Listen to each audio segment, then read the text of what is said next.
नमस्कार मित्रों। क्या बिना स्नान किए भोजन करना चाहिए? क्या बिना स्नान किए कुछ भी हमें ग्रहण कर लेना चाहिए? हमारी मान्यताओं के अनुसार, हमारे सनातन धर्म के अनुसार जो कुछ बताया गया है वो ऐसे ही नहीं बताया गया है। आज के समय में सभ्य शिक्षित जो समाज है वो तो बेड पर ही बैठ करके सुबह उठते ही जो कुछ बिस्किट हैं, चाय हैं, नाश्ता आदि सब कुछ कर लेते हैं, उसके बाद स्नान उसके बाद में होता है। लेकिन ये सब सनातन धर्म में ऐसा नहीं माना गया है। वहाँ तो कहा गया कि सर्वप्रथम उठो, अपनी पवित्रता में ध्यान दो, स्नान करो, उसके बाद भोजन करना चाहिए। लेकिन स्नान करने के बाद भोजन करना चाहिए, इसका वैज्ञानिक कारण क्या है, वैज्ञानिक महत्व क्या है? आज के समय में जो लोग हैं उनको जो कुछ वेद में कहा गया या कहीं भी बताया गया है वो नहीं मानते हैं। कोई अगर वैज्ञानिक कारण उसका स्टैंप अगर लगा कर देते तो उसको मान लेते हैं। तो इसीलिए हमको वैज्ञानिक कारण भी देना पड़ता है या महत्व उसको बताना पड़ता है। वैज्ञानिक महत्व क्या है कि भोजन तभी करना चाहिए जब अपनी स्वाभाविक क्षुधा जागृत ना हो जाए।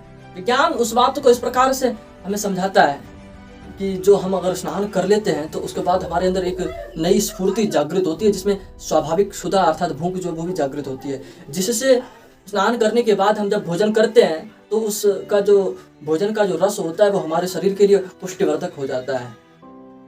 अब प्रश्न ये उठता है कि चलो कोई बात नहीं, हम खा लेते हैं, फिर क्या होगा?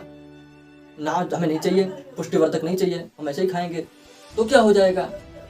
तो जवाब तो पहला तो ये कि नहीं होगा, फिर वो हमारे लिए पोषणकारी नहीं होगा। बल्कि इसका साइड इफेक्ट क्या है वो भी हम देखते हैं। कहा गया कि अगर हम बिना स्नान किए भोजन कर लेते हैं तो भोजन करने के बाद जो हमारे अंदर जठराग्नि है वो क्या करती है, अपना काम शुरू कर देती है। वो भोजन को पचाने में अपना काम लगा देती है, अपने काम करने में वो लग जाती है। उसके बाद क्या है, हम क्या करते हैं, हम उसके बाद स्नान करने चले जाते हैं। कुछ समय बाद तो जाना ही है। उसके बाद स्नान करने जाते हैं तब हमारा शरीर शीतलता को प्राप्त होता है, और जब शरीर हमारा ठंडा हो जाता है तब हमारे अंदर जो जठराग्नि है उसका जो काम है वो धीमा हो जाता है।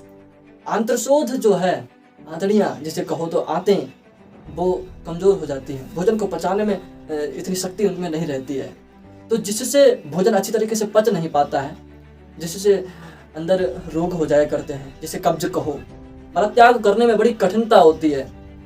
तो इस प्रकार के अन्य और भी रोग जो बिना स्नान किए जाने पर भोजन करने के बाद हमारे शरीर में हो जाते हैं। तो इसीलिए नहीं कहा गया है कि जो स्नान करने के बाद ही भोजन करो। वो सिर्फ यही नहीं है, हमारे यहाँ अब ये भी देख लेते हैं लगे, हमारे यहाँ सर्वश्रेष्ठ या सब कुछ माना गया है तो वो ईश्वर माना गया है।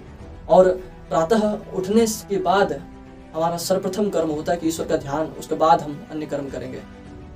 अन्य कर्म अर्थात क्या, नित्य नैमित्तिक कर्म जो है, शायद शौच, पवित्रता जो कुछ है वो करने के बाद हम ईश्वर का ध्यान करें। लेकिन अब ईश्वर का ध्यान करना है तो उसमें क्या है, हमें पवित्रता होनी चाहिए, उसमें मलत्याग आदि सब कुछ स्नान करने के बाद करो, ये भी आ जाता है। तो उसके बाद हमें भोजन करना चाहिए। अर्थात हम जिस इष्ट देव की पूजा कर रहे हैं उसको जब तक भोग नहीं लग जाता है या उसी की प्रसादी पाएंगे, इस प्रकार से बताया गया है।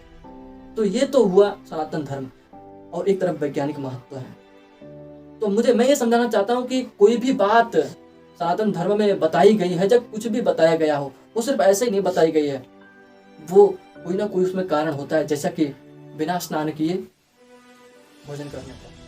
अगर आपको ये बात अच्छी लगी हो तो इस वीडियो को लाइक करें, कमेंट्स करें और अधिक से अधिक लोगों के पास शेयर करें जो आज के समय में पाश्चात्य संस्कृति को जो भूल चुके हैं, उन लोगों को भी पता चले कि बिना स्नान किए भोजन नहीं करना चाहिए। नमस्कार।